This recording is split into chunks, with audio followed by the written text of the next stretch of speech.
Hello, and thanks for watching. This is Julie Baum, an independent demonstrator with Stampin' Up. You can also find me at stampwithjuliebaum.com. Today I'm here to show you a tutorial of project 3 out of 3 from our January Stamp Club projects. We had our Stamp Club meeting this past week. We made 3 projects, and each of these has already had its own YouTube tutorial, so you can be sure and look for those. Project number 1 was this mini paper pumpkin box that we assembled and decorated and added the little ribbon and tag embellishments.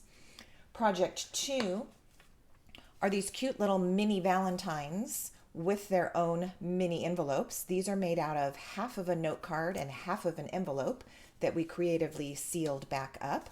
That was project 2, and you can find that video. And I am back now with project 3, and I want to show you that most of the products I'm using are from the January to June mini catalog. I will be using the stamp set called Nuts and Bolts. It's pictured here in the catalog with some nice photos of samples. Here's the stamp set in its box. And when I first saw this stamp set, I wasn't sure because I kind of thought that it maybe was only suitable for children.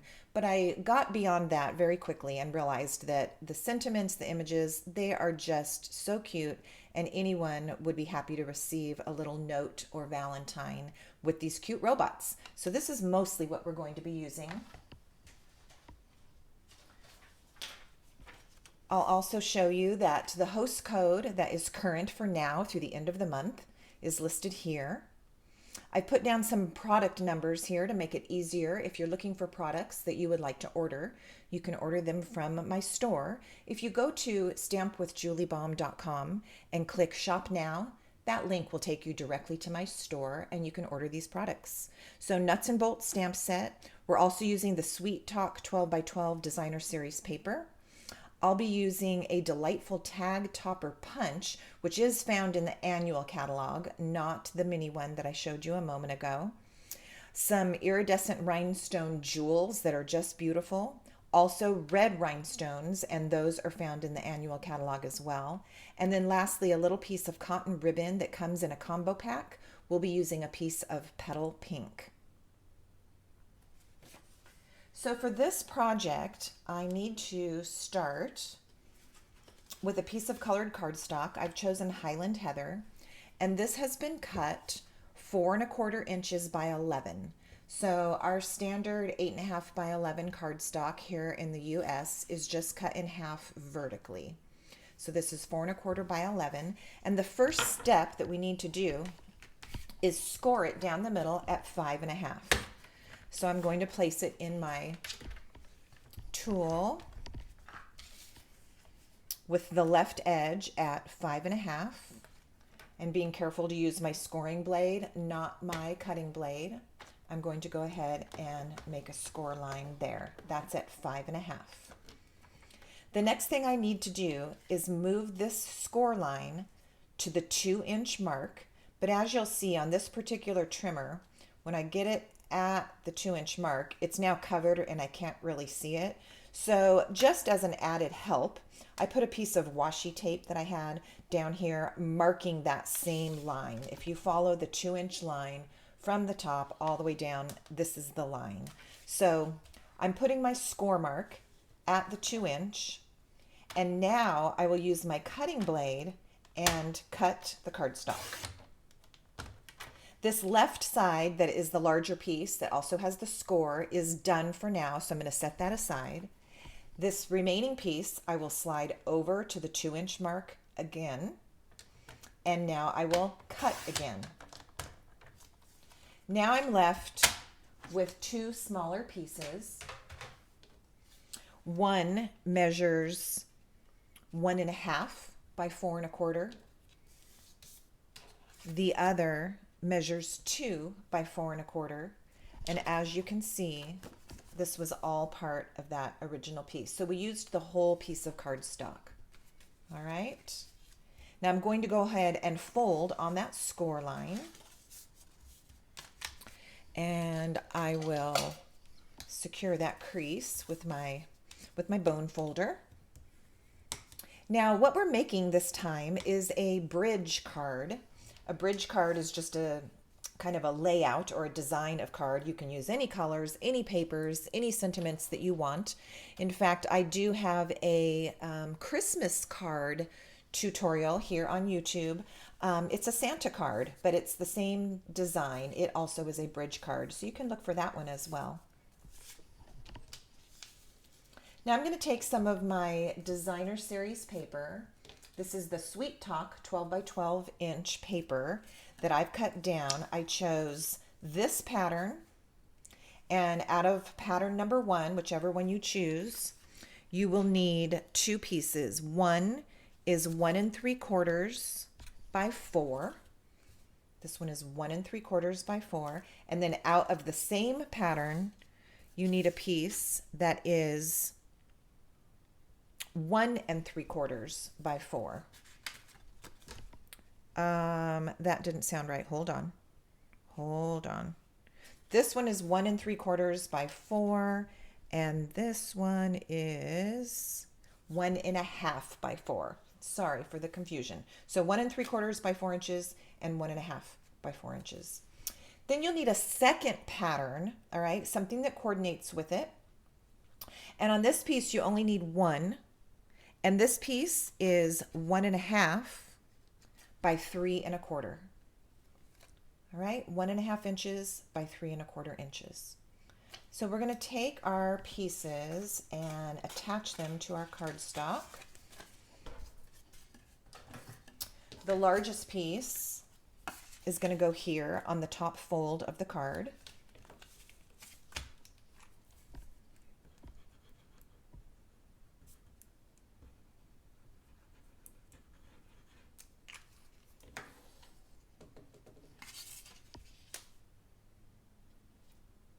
It was very hard to choose a pattern for this because all of the patterns in this paper pack are so adorable. Okay, so there is the first piece of designer paper. Now you have those 2 strips that we have that are left. We're going to take the smallest one and attach pattern 1, the smaller piece of pattern 1, to that.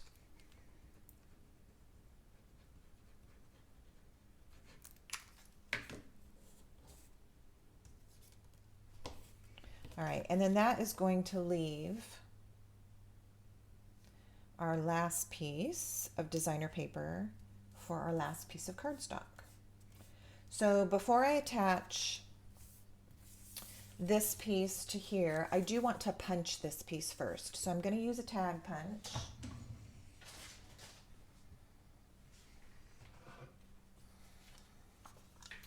This is the delightful tag topper punch, which does appear in the annual catalog. And for this, I'm going to take my piece of cardstock, insert it into the punch, and I'm going to push it in as far as it will go. So it won't go into the punch any further. It's in all the way, and punch. And this will give me my tag end.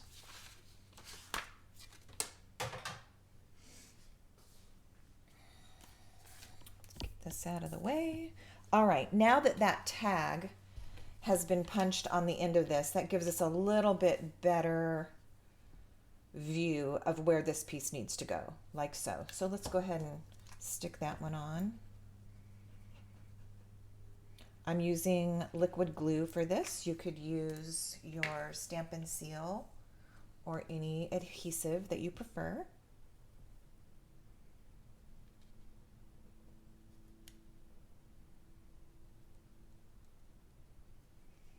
All right, so all of our designer paper is now in place. All right, now one thing that I did before I started filming is I took a scrap of cardstock and stamped the words, "You Make My Heart Go Beep," in black ink. And then I cut it out using a die from Tasteful Labels. So this is the die, this is the shape. And what I did is I just cut my stamped piece out of that. Okay, so you can see that. Now, I used the same die and cut a shape out of real red cardstock. So I've got these two pieces. Now, what I'm going to do is trim this white piece down so that it fits on top of the red piece with a little red border. Now I could have just eyeballed it and fussy cut this out, but I can guarantee that mine would not have been very straight and look very good. So that was the reason for die cutting it first, because now I can take my scissors and following the edges that are already there, I can snip this down and I'm going to have a better shape than I would have had if I just freestyled it. All right, so in doing that now, this is basically the same shape as the red piece, but it's trimmed down enough so I've got a border around it. So I'm going to go ahead and attach that.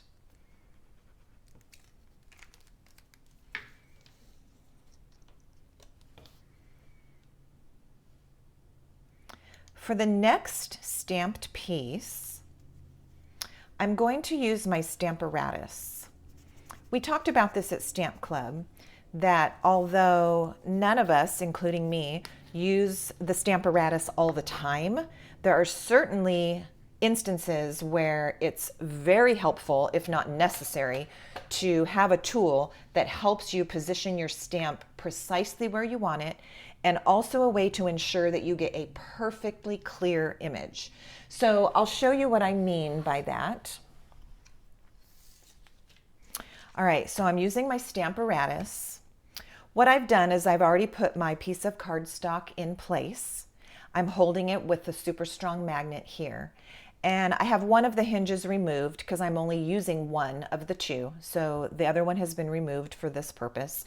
And I just have this one hinge in place. I placed my stamp down onto the cardstock exactly in the position I wanted it, closed the hinge, which caused the stamp to be picked up. So now instead of using my stamp on an acrylic block, this is my handle. So I will take my stamp now and I'll grab my black ink pad. And I think I need to slide this and get a little bit into your view. Okay, let's try that. I will show you that the hinged piece, that glare is pretty bad.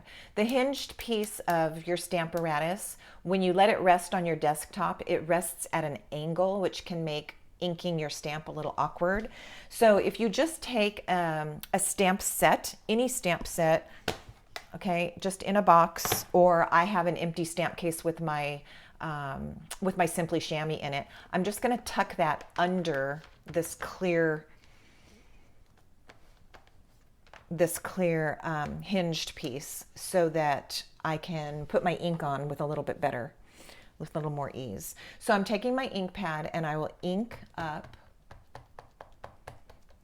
Okay, I'm gonna do something for just a second because the glare from my light, I can tell, is in the way. I'm gonna shut it off just for a moment. We'll need the lighting in a minute, but let me turn that off just for a second so that you don't get blinded right here. So I'm inking my robot stamp. Then I'm going to shut the lid, so to speak, and press down on the stamp. Now, this might come out just perfect the first time, and if it does, then great. But often what happens is maybe a little part of your image is too light, or it didn't ink well, or you wish it was darker. The beauty of using a Stamparatus is I can go back, re-ink my stamp, and by using the Stamparatus, this places the stamp in exactly the same position. And I can press down and re-stamp that image. So if I had needed to correct it, this would have corrected it. In this case, I just wanted it darker. I wanted that black ink very, very vivid. And to prove the point, I'm even gonna do one more. I mean, for one thing, you would think that black ink is black ink, but it makes such a difference when you've stamped it 2 or 3 times exactly in the same place, just how bold and vivid that image can appear compared to the first time. All right, so I'm going to take my piece of cardstock out of the Stamparatus and set this aside.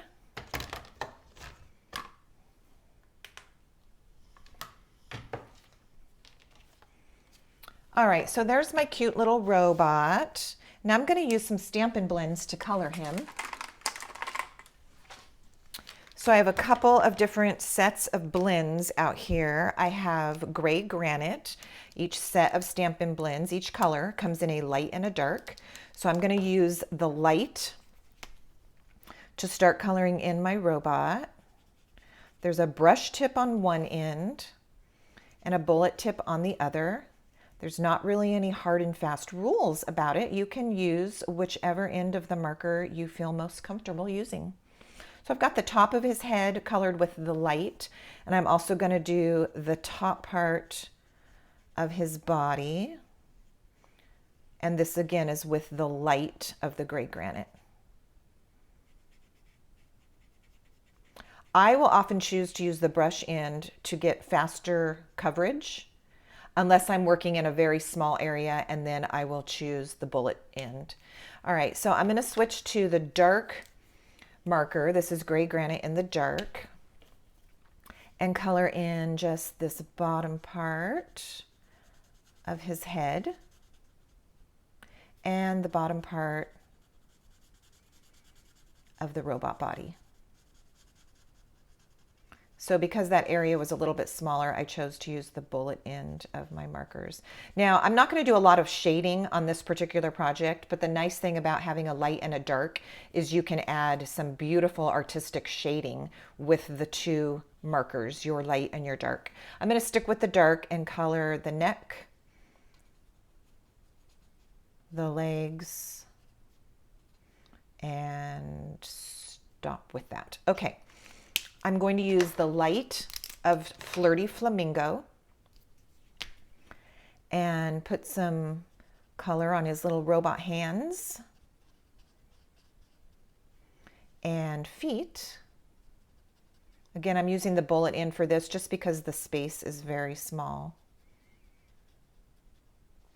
And also on these little extra parts of his head, we'll make those pink. Then I'll take the light of Real Red and color, I'm going to use the brush marker for this. I'm going to color all of the heart in the light. I love these markers in the way that you can just kind of lay down the tip of the marker and the color just flows. So you can get right up to your edges without going outside the lines. Very nice. All right, there's the whole heart with light Real Red. Now I'll come in with the dark and maybe just put a little bit of shadowing in here. So I've just put a little dark at the bottom V part of the heart. And then because I don't want it to be quite that stark, I'm going to come back with the light and just kind of brush it out. And that way my shading is a little bit more subtle. Okay. We're done coloring, and the next step is to cut this guy out. So I'm going to use my paper snips and just do some fussy cutting and get this cut out. Now, I don't want you to think that you have to make yourself crazy when you do your fussy cutting. You really just have to go around the edges. I leave a tiny bit of white around the black outline. But it certainly does not have to be perfect. Once your project is together, no one's really going to be judging your cutting skills. I also find it very helpful to move the paper as much or more than moving your scissors. So like when I go around this round part, I'm actually turning the paper as I'm putting pressure on my scissors. So it gives me a smooth round look there. So practice that when you are doing some of your fussy cutting of your images. Concentrate on moving the paper more so, or at least as much as you feel like you're moving your scissors. I think you'll be happy with the outcome. Even the antenna, I'm not going to get super particular about going around all the zigzags. And then around this second. I don't know what that is. I feel like the top one is an antenna. I don't know what the robot parts are that stick out of the side of his head. If you know what those are, leave me a comment below. Teach me something. All right, so this guy is just about done. All right, there is the robot all cut out and ready to go. Now let's put our card together. Okay, we're going to get ready to put this piece on, and I do want to add my ribbon before I attach this to the card. I have done it both ways, and it's definitely easier to attach your ribbon before you get it attached to the card. So I have a small piece of the cotton ribbon. This is Petal Pink. It comes in a combo, so it comes with a roll of Misty Moonlight, sorry, and the Petal Pink. The two colors come together, and it's 1/8 of an inch wide. It's very soft. I like this cotton ribbon a lot. So I'm going to pinch the two ends together and feed those from the back to the front. I only have about 5 or 6 inches of this. It doesn't take a lot to do this little ribbon treatment. And then I've tucked it through. And then when you pull it, it works a little bit better if you pull one at a time, being careful to not rip it out of the cardstock. For some reason, when you just kind of tug on them one at a time, you're less likely to rip it. Then I'm going to reach for some really sharp scissors. My paper snips probably need to be sharpened. So I know these are, well, these are sharper. There we go. All right, so I've got my ribbon attached. And the other parts that are going to go on here are my words and my robot. But I want to show you when I go to put this together that you really have options. It's kind of a create your own adventure card, because this is the top. This is going to be the bottom of the card. And when you go to put your bridge, here, I'll slide those off. When you go to put your bridge on, this can be straight right in the middle. It can be straight to one side or the other, or it can be at an angle. The Santa card that I did a couple months ago, I think that one we did straight. So because of that, we're going to do this one at an angle. And what I want to do is be careful to only add adhesive at the top and the very bottom of this piece. So only up here at the top and at the bottom. No adhesive should be in the middle. Otherwise, when I stick it, it's going to glue the card shut, and you don't want that to happen. So I'm going to reach for some tear and tape and only put this at the very top and the very bottom.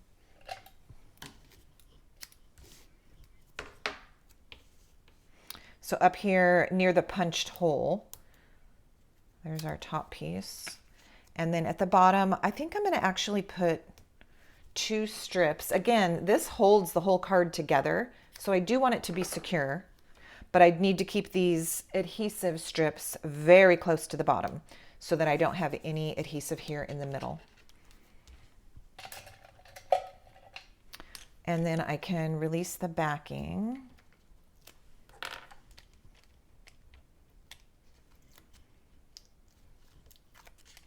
And we can put this into place. All right, so when you attach your bridge, make sure that this bottom piece is lined up exactly right with the bottom of the back part of the card.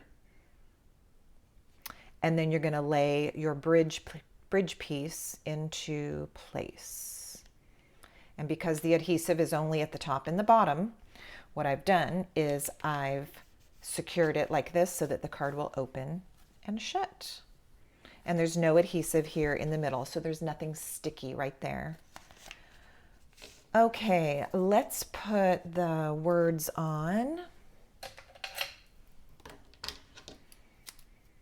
So I'm kind of on a roll with my tear and tape, so I'm just going to keep going. But you could use your liquid adhesive, your liquid glue, or your Seal Plus, whatever your favorite is. So this one's going to go. So even though my bridge is going at an angle, so I could put these little parts at an angle too, but I'm going to put them straight. So we got all kinds of things going on here. All right, so there is You Make My Heart Go Beep. And then for Mr. Robot, I will use my liquid glue.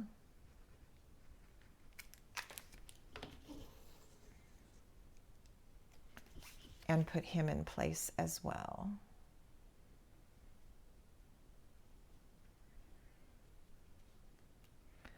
Okay, this is just about finished. I want to do a piece on the inside, and then we'll do a little bit of embellishments on this. My inside piece fell on the floor. All right, I've retrieved that. So this is a piece of basic white cardstock, and it's just trimmed down a little bit smaller than card size so it will fit. So this is 4 inches by 5 1/4. And before I attach it, let's stamp a greeting on the inside.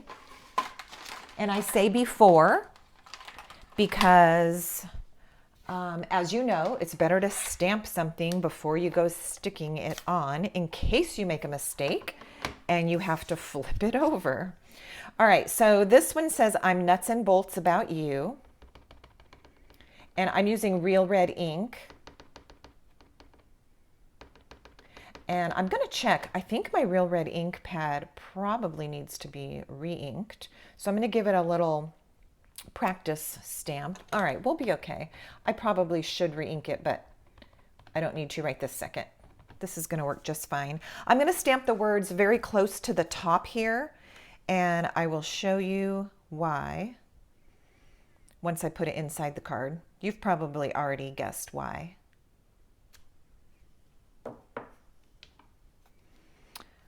Okay, now some adhesive, and we'll put this into place.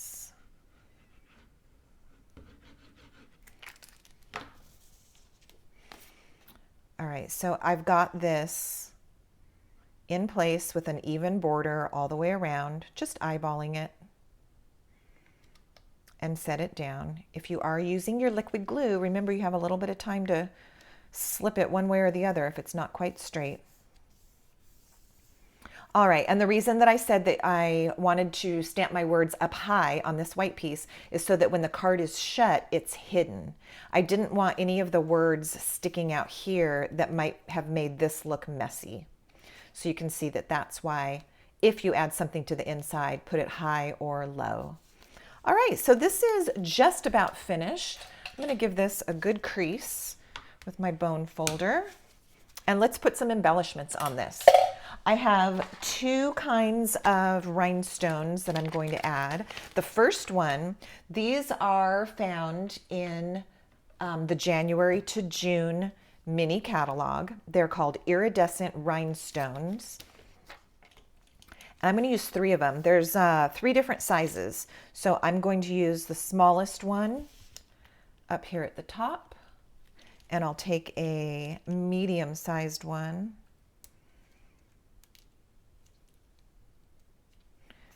Right here, and then I'll use one of the large ones down here.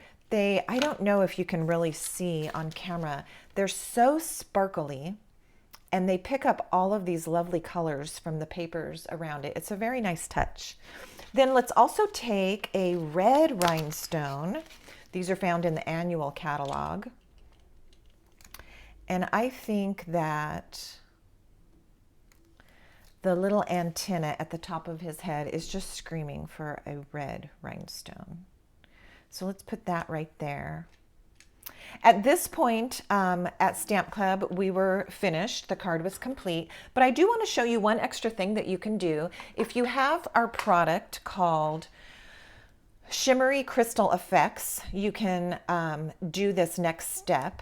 And so all you're going to do with this is like the consistency of liquid glue, but it's just a clear, shiny product. So what I can do is apply it to the heart. You just kind of squeeze it out. I'm going to fill in the heart completely. And then I'm just pushing the product around with the tip of the bottle. And I want it thick enough that it doesn't have any like craters in it, but it doesn't take a lot of product.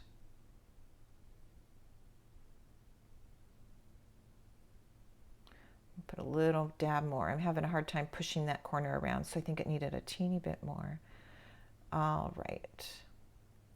Then what you get when this dries is like a hard finish that is shiny and raised, and it looks really cool. So that's one extra thing that you can decide to do if you wanted to add one more little bit of embellishment. And that completes our project. This is our Valentine themed bridge card featuring the nuts and bolts stamp set. I'll bring in the host code one more time in case you would like to get any of these products. You can order them at my online store. Go to stampwithjuliebaum.com and click on Shop Now. Enter this host code at checkout. If you've enjoyed this tutorial and would like to see more, please hit the subscribe button. Thank you so much, and I'll see you next time.